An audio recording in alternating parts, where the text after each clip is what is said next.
Hi, my name's Bill and I'm a docent here at the California Auto Museum in Sacramento, California. Today I wanted to show you one of the cars in our collection. This is a 1977 AMC Pacer DL hatchback. Now, the Pacer, everybody's probably used to seeing these maybe. I mean, they came out in 1975. You're probably used to seeing them, many years ago. But what's interesting about the Pacer is that it was built sort of for a purpose. The federal government was going to start mandating some very strict rules on car safety. And AMC was trying to take the lead as an innovator. They were something of an innovative company and try to design a car that would meet those needs and meet the needs and requirements of the federal government. So one of the first things that they did in terms of design was they said, we're going to design this car from the inside out. And one of the first things they specified was this car has to have the width of any other full-size car in the US. So as a result, you came out with a car that was fairly wide, but for a passenger internally, lots of room. So they were trying to keep it something that buying public, a driver would want to have. Some of the other things they did with this, as you see, they had all kinds of side impact protection built into it that was considered innovative. They had the bumpers that were also designed to resist front and rear end collisions. From a safety standpoint also, you can see all this glass. So blind spots were at a minimum.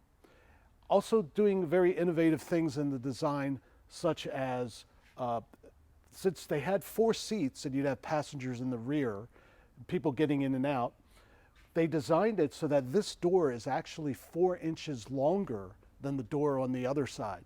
So trying to think of different things in the design that would aid with the comfort and usage. And that was one of them. Another thing that is fairly modern that they did, one of the first cars to use what was called cab forward design, which is that the front of the interior comes further into the engine compartment. And it's something that became more popular as you got into the 90s. Chrysler did it a lot with their cars. Also too, the car had what was considered one of the lowest drag coefficients there were of any car on the market at the time. And one of the aspects of what they did to make that is this really clever way of making the door so that it runs up here. You notice there's no drip rails. Older cars would have drip rails all around the door here so that when it rained, the water would flow away. Now this might not seem like much of anything, but if you think about it, this is something that once you got to about the 90s or so, this was really the common way to design a door, with this kind of low and flush to the roof kind of design. So really interesting in the sense that like back in 1975, they were doing this. So really in many ways, the car was ahead of its time. Of course, it suffered for a couple reasons. One was just the overall appearance didn't really seem to grab the public. And also too, they had a problem with their engine. They were going to use a Wankel motor that was part of a program that was being done by General Motors, and they were going to buy the Wankel motors from General Motors to put into the car.